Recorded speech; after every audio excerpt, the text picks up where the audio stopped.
มุมบ้านร้านสวน EP นี้จะนำเสนอสารพัดสรรพคุณของแหนแดงพืชที่ครั้งหนึ่งเคยถูกด้อยค่าและมองว่าเป็นเพียงแค่วัชพืชลอยน้ำเท่านั้นแต่ปัจจุบันกลับถูกกล่าวถึงและนำมาเพาะเลี้ยงกันอย่างกว้างขวางเพื่อนำมาใช้เป็นปุ๋ยบำรุงพืชในแวดวงเกษตรอินทรีย์ทั้งนี้เพราะเป็นแหล่งที่มาของธาตุไนโตรเจนในปริมาณที่มากกว่าพืชตระกูลถั่วทั่วๆไป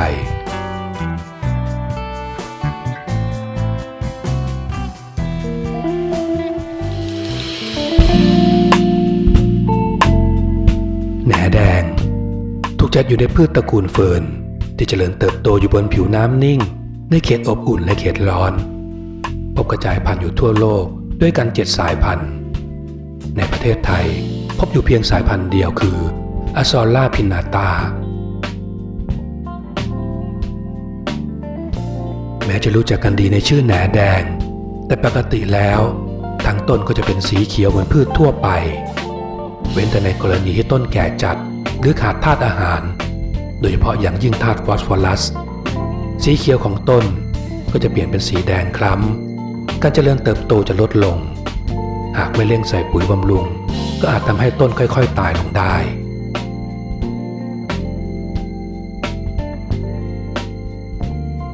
กรมวิชาการเกษตรของไทยได้มีการศึกษาวิจัยประโยชน์ของแหนแดงมาตั้งแต่ปี 2520 ทั้งยังได้ร่วมมือกับสถาบันวิจัยข้าวนานาชาติหรือ IRRI ส่งเสริมให้มีการใช้แหนแดงเป็นปุ๋ยพืชสดในนาข้าวในประเทศแถบเอเชียตะวันออกเฉียงใต้ได้แก่เวียดนามฟิลิปปินส์อินโดนีเซียไทยและสาธารณรัฐประชาชนจีนซึ่งเป็นชาติแรกที่รู้จักได้นำเอาแหนแดงมาใช้ประโยชน์ในการเพาะปลูกข้าวมากกว่า100 ปีแล้ว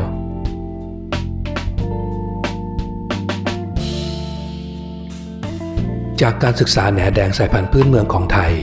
พบว่าจะมีขนาดเล็กและขยายพันธุ์ได้ช้าดังนั้นกรมวิชาการเกษตรจึงได้นำเข้าสายพันธุ์จากต่างประเทศและได้มีการพัฒนาสายพันธุ์ขึ้นมาจนได้สายพันธุ์ใหม่ที่รู้จักกันดีในชื่อสายพันธุ์ไมโครฟิลล่าซึ่งมีขนาดใหญ่กว่าสายพันธุ์พื้นเมืองดั้งเดิมถึง10 เท่าและขยายพันธุ์ได้เร็วกว่าอีกด้วย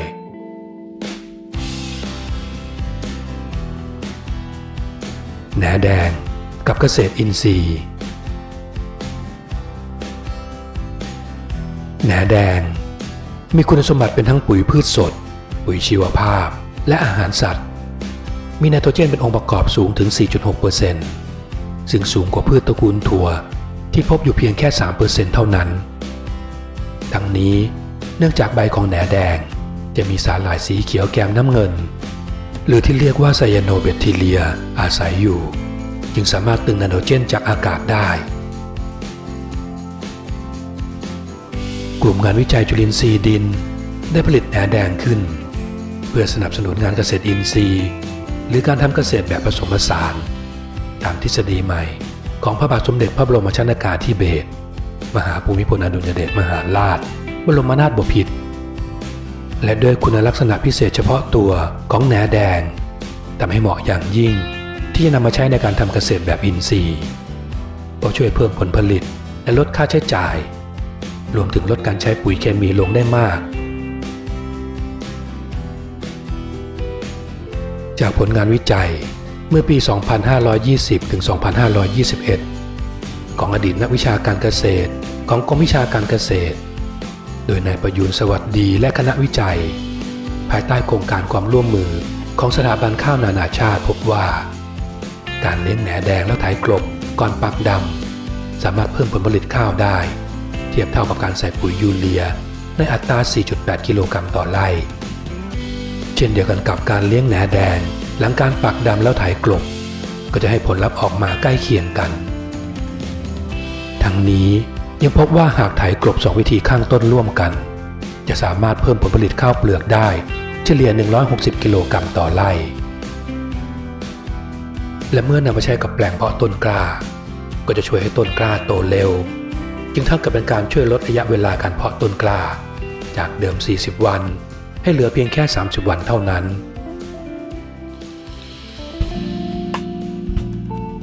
แหนแดงแห้ง6 กิโลกรัม จะมีปริมาณธาตุไนโตรเจนเทียบเท่ากับปุ๋ยยูเรีย 10-12 กิโลกรัมเพียงพอต่อการเจริญเติบโตของพืชโดยเฉพาะอย่างยิ่งพืชจำพวกผักสวนครัวที่รับประทานใบและลำต้น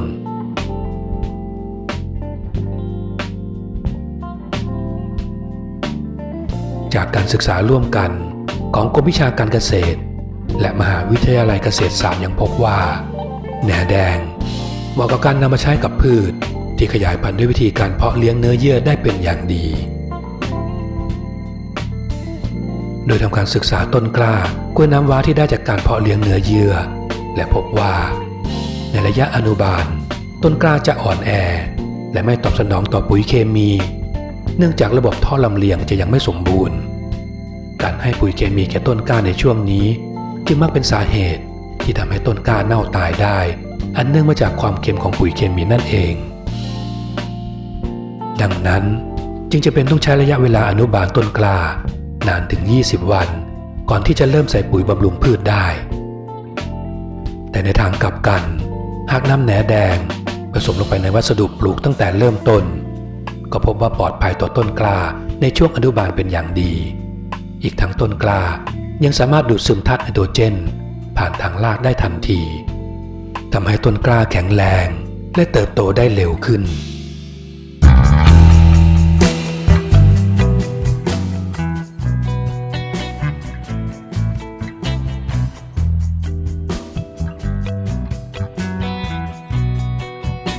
ขอบคุณที่รับชมโปรดกดติดตามและรับชมสาระดีๆเพิ่มเติมได้ที่ในช่องกันนะครับ